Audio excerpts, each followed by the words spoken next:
How about the point of disarmament of the public? As we all know, governments, of course, always disarm people. In the United States, we are not as progressive as in many other countries, but we are definitely moving in the direction of disarming the citizenry increasingly also. And it should be perfectly clear that a business that is in the business of taxing you is interested in disarming those people that they want to tax. But now imagine that you would go to an insurance company and the first question that they ask you, do you have any arms, weapons, dangerous objects at home?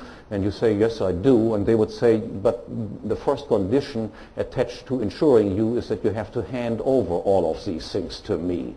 I think everyone except the moron would immediately recognize that there must be something suspicious about an agency such as this that wants to disarm you first as a condition of protecting you afterwards.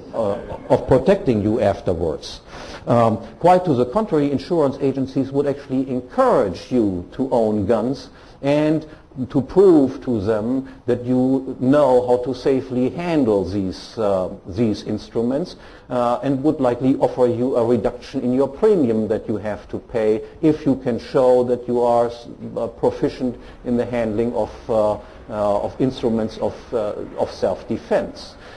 Just as insurance companies offer you a reduction in the premium if you have a safe at home, as compared to just storing your family heirlooms on top of the kitchen table, so they would likely offer you a reduction in premium if you can show them, yes, I own a gun, yes, I have a training course, yes, I have a certificate that shows that I know how to handle these things, and so forth. So a very different type of treatment you would get there. Moreover, insurance companies are by their very nature defensive organizations.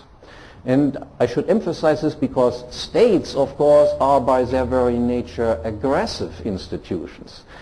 Because given that all people have a certain inclination to be aggressive, some people more than others, but assuming, so to speak, a natural inclination of being aggressive, if you can externalize the cost of being aggressive onto other people, that is, I don't have to pay all the price myself for being aggressive, pay my own bodyguards, pay for my own weapons, but I can make other people to pay for my own aggression, which I can, of course, once I can tax people, then I will tend to be more aggressive than I would naturally be.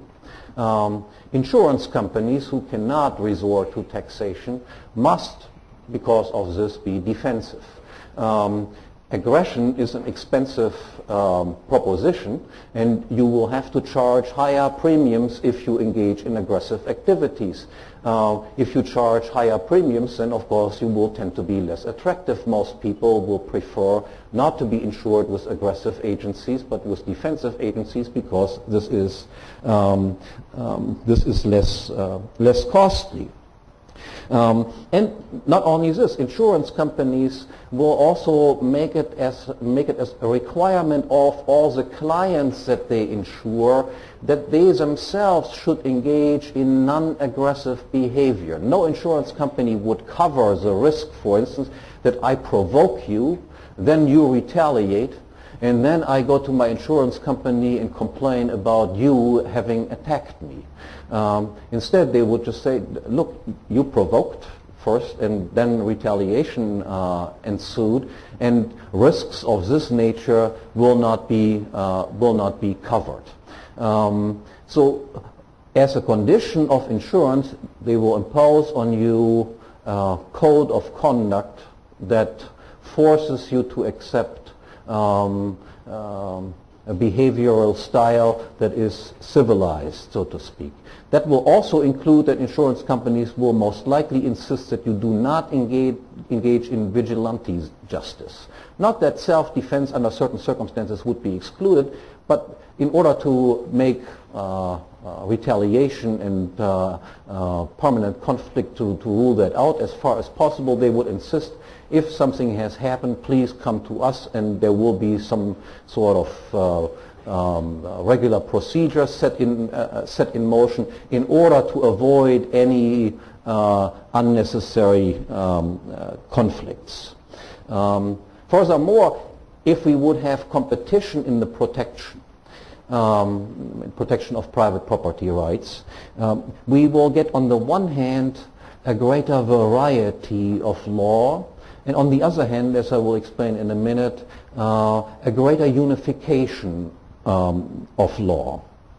What will happen on the one hand is there might be insurance agencies or protection agencies that offer you to apply, let's say, canon law. There might be others that offer to apply mosaic law. There might be others that propose to use Islamic law and so forth.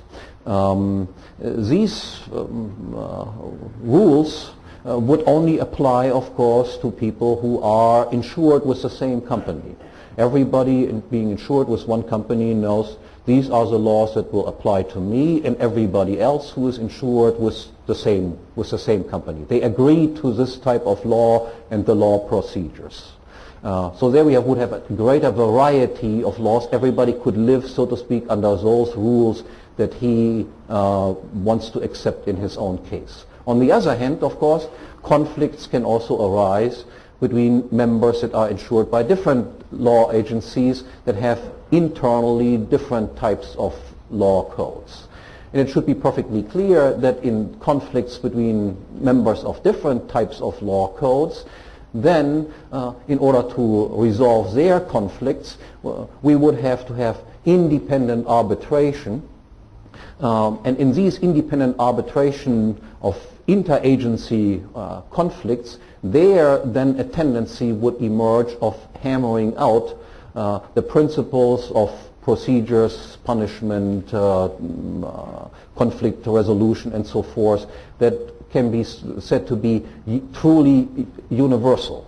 That is, so to speak, the smallest common denominator uniting, combining all the different internal law codes that exist. So we would get a greater variety of law and at the same time an enormous incentive to create a unified international type of private law developed by arbitration agencies competing against each other in cases of interagency arbitration.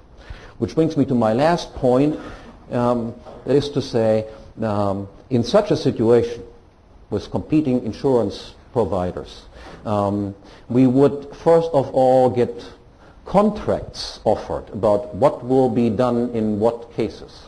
Currently, when it comes to the question, do we get any contracts offered? The answer is, of course, no, there's no contract offered at all.